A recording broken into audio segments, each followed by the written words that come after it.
За ингээд эхний хичээлийн маань хамгийн сүүлийн хэсэг буюу 7 дугаар хэсэг маань одоо эхэлж байна. За бид өмнөх 6 хэсгээрээ дэлхийн хөрөнгөний зах зээлийн томоохон хөрөнгөний зах зээлийн хөрөнгөний биржүүдийн өсөл хөгжлийн түүхийг ярьсан. За тэдгээрийн туршлагыг бас хуваалцсан байгаа. За 7 дугаар хэсгээр бүгдээрээ энэ бүгдийг нэгтгэхэд ямар дүгнэлт хийж болох вэ гэдэг ямар одоо үр дүнд хүрсэн бэ гэдгийг ярина. За анхны биржийн хувьд хэдүүдэд дүгнэлт бий тийм ээ. За түүхэнд бичигдснээр бол Амстердам анхны хөрөнгөний бирж бий болсон байна. За биржлэр гаргасан хувьцаанд тухайн үеийн санхүүгийн хэрэгслүүдэд ажиглан маш олон талын давуу талыг олгож байсан олон хөрөнгө оруулалт сонирхоход нэгсэн. Өөрөөр бид түрүү ярьсан шүү дээ. Бага зардлаар авч болдог, богино хугацаанд авч болдог.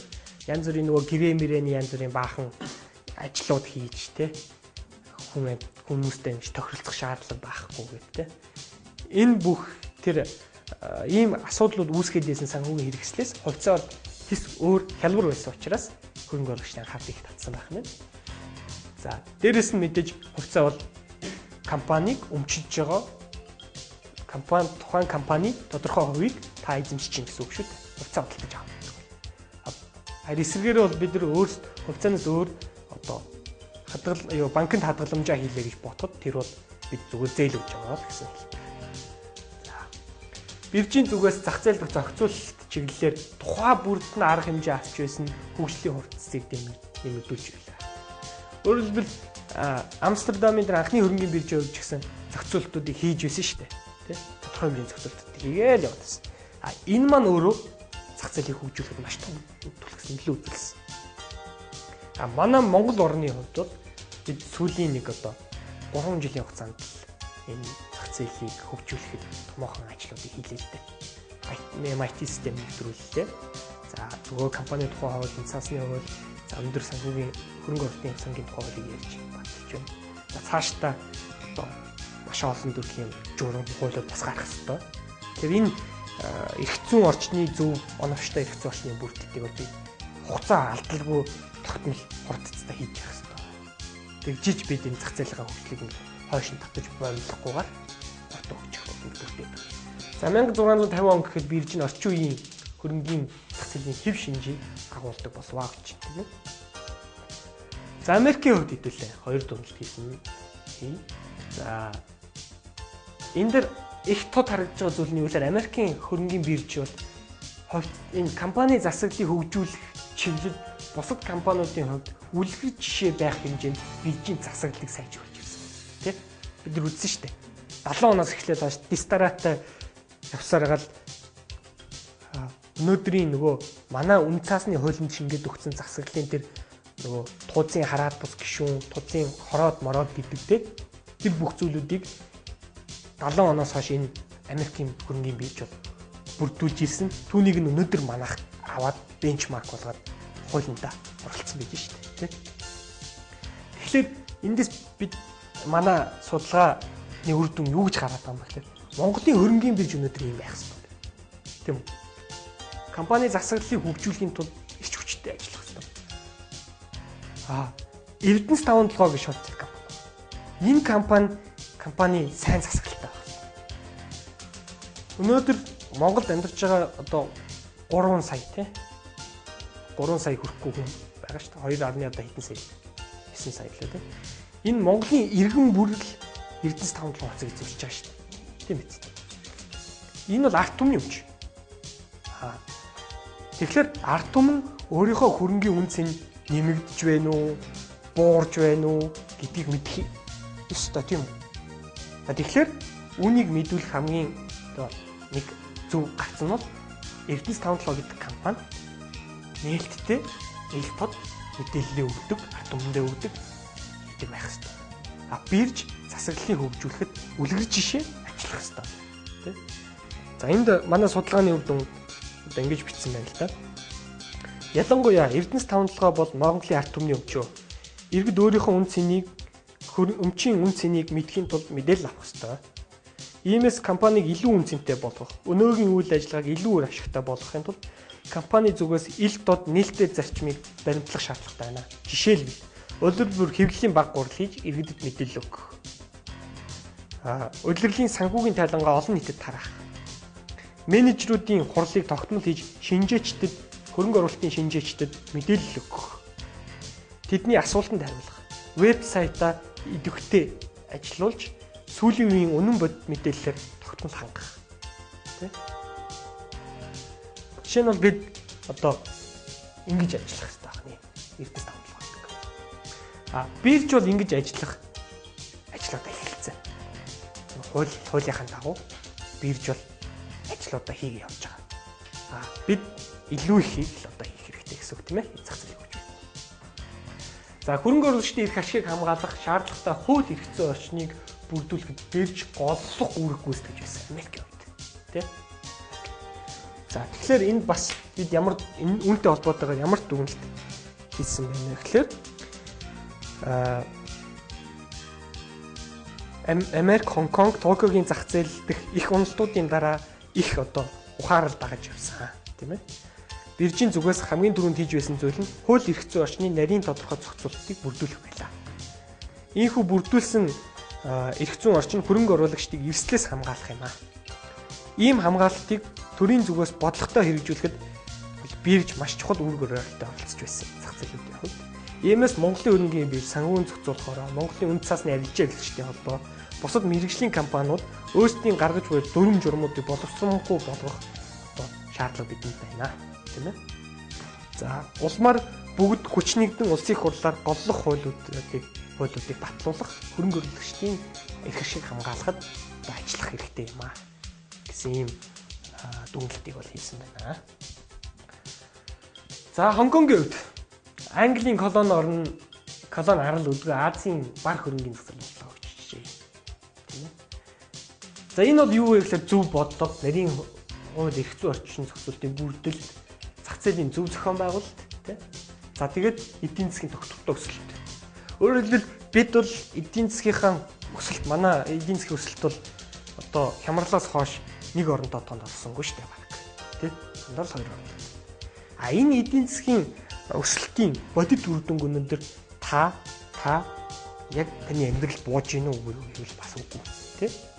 Бид 17% эдийн засаг өслөө гэж ярьсан. Миний орлого тэр эдийн засаг 17% өссөн шиг миний амьдрал, миний орлого авч байгаа цалин тий. Тэр болгон тгий сайхан дээш гисэн юм уу шүү. Тэгэхээр энэ эдийн засгийн өсөлтийг ард түмнийхээ амьдралд хүртээхийн тулд энэ хөрөнгөний зах зээлийг хөгжүүлэх. Тэгээд тэр өндөр өсөлттэй юу эдийн засгийн өсөлтийн үед компаниуд өндөр ашигтай орлоготой ажилладаг. Тэр өндөр орлого ашиг нь хэрвээ тэр компани хувьцаат компани болоод бирж дээр хувьцаа гаргацсан байвал хувьцааны ханшийг нэмэгдүүлдэг. Түүнийг нь худалдаж авсан хөрөнгө оруулагч хөрөнгө өсгөдөг. Ингэж эдийн засгийн өсөлт бидний одоо амьдралд наалдах ёстой юм байна. За мэдээллийн урсгал ил тод байдал түгээл дээрээ дэлхийд тэргүүлдэг. За энд бас бид дүгнэлт хийсэн байгаа. За энэ чиглэлээр бол Хонконгийн бирж дэлхийд тэргүүлж байна. Энэ мэдээлэл ил тод байдлаар.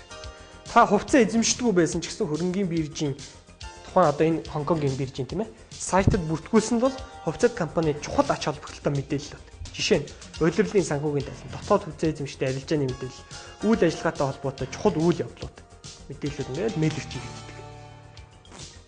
Үн төлбөргүй шүү дээ. За ийм системийг бол одоо Монголын хөрөнгөний бирж үнд цасны төлбөр тооцоо төлөвлөсөн хадгалах хэмжээний төв хавдран бий болгох одоо зайлшгүй шаардлага байна. Ингээд энэ мэдээллийн урсгал хувьцаат компаниудын санхүүгийн тайлан дээр энэ юм чухал энэ компаниудын мэдээллүүдийг бол тэр бирж сайтд бүртгүүлсэн бол Монголын хүн бүрэл авах боломжтой байна. Ийм юм хэрэгтэй нь шүү дээ. За уг систем нь хөрөнгөний зах зээлийн мэдээллийн урсгал үнэн бодит байдлыг хангах чухал нөлөө үзүүлнэ гэж.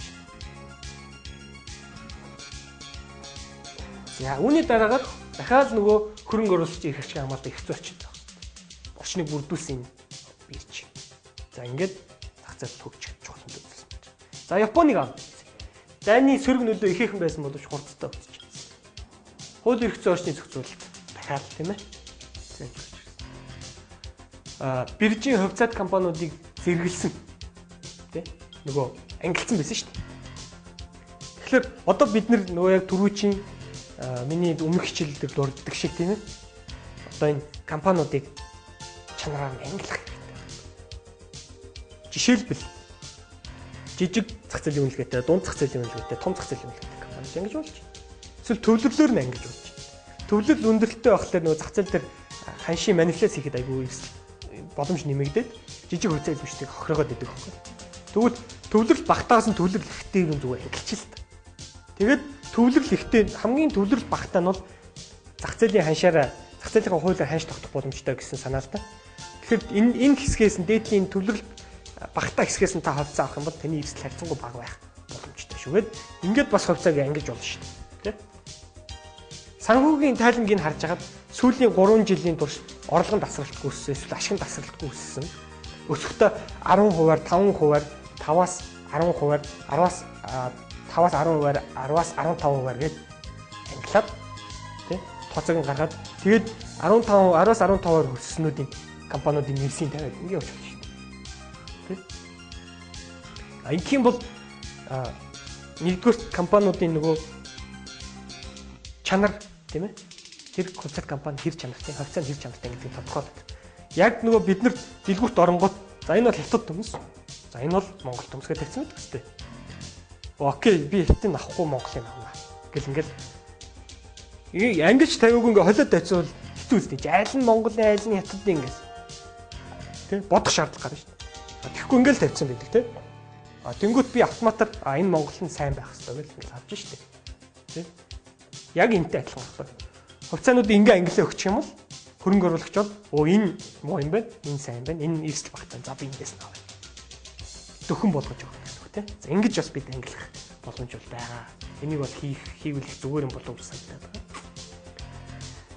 байгаа. За ерөнхийд дүгнэлт. Хамгийн анх бирж дараа нь төсвөр тооцоо эцэст нь зохицуулагч байгууллага. Ерөнхийд нь би бас ийм зөв тогтол ажиллагдаад байна тийм ээ. За бүр биржээс өмнө бол мэдээж хувьцаа компаниуд л байгуулагдсан. Би болсон байгаа юм л тийм. За 1929 оны Америкийн эсрэг их хямрал, 1987 оны Хонконгийн биржийн хямралын өмнө их хэмжээний хөрөнгийн зах зээлээр эргэлдэх болж хөрөнгө оруулалтын анхаарлыг ихээр татсан.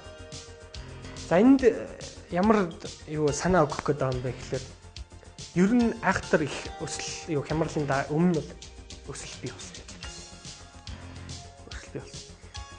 Тэгэхээр тэр өсөлт нь ихвчлэн одоо нэг бабли гэдэг ярьдаг шүү дээ, хөөсрөлтийн шинжтэй гэдэг. Тэгэхээр ийм өсөлтийн ийм үед бол манай хөрөнгө оруулагчид манай ихэд одоо хувьцаа авч байгаа юм эсвэл анхаарал тавих хэрэгтэй. Үүний дараа л айхтар ундаг гэж зөв тогтолтой. Тэгэхээр энэ үед юу байх хэрэгтэй шүү. Боломжтой байх хэрэгтэй шүү гэж хэлдэг. За хямралын дараанаас хөрөнгөний зах зээлийг зохицуулалт, хяналт бүртгэл, ээлтод байдал, хөрөнгө оруулалтын ашиг хамгаалах асуудлыг төрийн зүгээс бодлоготой дэмжиж ирдэг. За бид бол одоо ийм системийг л бий болгох хэрэгтэй Монголд. Алдсан бол алдаагаа ойлгоод засаад дахиад алтан дээр алдахгүйгээр цаашаа явдаг л ийм байх хэрэгтэй. Тэгжиж бид хөгжин штэ. Тэр бол миний одоо харж байгаагаар манай судалгаанаас ингээд хараад үзэхлээр энэ чадвар алдаанаасаа суралцах, алдаагаа дахин давтахгүй байх чадвар бол Монголын хөрөнгөний зах зээлийн хувьд бол их сул байна гэж хэлдэг. Тэгэхээр бид бол энэ дээр ажиллах шаардлагатай. За Америкийн эсрэг Хонконг, Японы биржүүдэд хувьцаат компаниудыг тодорхой шалгууруудаар ангилсан байна. Энэ нь хөрөнгө оруулагчдыг хөрөнгө оруулалтын компани хялбар болгож байгаа юм аа. За нөгөө түрүүний Монгол төмс, хятад төмс хэрэгтэй гэдэг тийм ээ. За мэдээллийн ил тод байдал түгэлт бид нөгөө хэлсэн Эрдэнэс 57 гэдэг компани бол тийм тав байх хэрэгтэй. Тийм мэдээлэлээ түргэн шуурхай ингээд хурдан хүргэж чаддаг тийм систем бидэнд хэрэгтэй. Тэр системийг бүрдүүлэх зайлшгүй шаардлага. Мэдээллийн ил тод байдал энэ гэдэг бол ерөөсөө хөрөнгөний зах зээлийн хөгжлийн одоо тулгуур багнууд юм. За хөрөнгө оруулалтын эрх шин хамгаалах оновчтой систем сууд эрх зорч хэрэгтэй байна. Чанартай хувьцаат компаниг биржид гаргаж чаддаг хяналтын систем, зохицуулалт, бүртгэлийн орчин хэрэгтэй. Тийм ээ. За нөгөө өмнөх жишээгээ яриа л та. IPO хийсэн түүний одоо баг дийлэнх нь амжилт одоо багтай Үүнийг бид одоо харах хэрэгтэй, судлах хэрэгтэй. Тэгээд цаашдаа сайн IPO-ийг бүртгэхийн тулд, гаргахын тулд сайн хяналтын системтэй байх хэрэгтэй, зохицуулах хэрэгтэй, орчин бий болох хэрэгтэй байна. Хувьцаат компаниудын ангиллыг оновчтой хийвэл зах зээл дэх тодорхой бус байдлыг бууруулж хөрөнгө оруулагчид ихэлцлийг нэмэгдүүлж. За нөгөө түрүүчийн нэмэлт байна тийм үү. За ингээд өнөөдрийн хичээл маань босч байна. За анхаарал тавьсан та бүхэнд баярлалаа.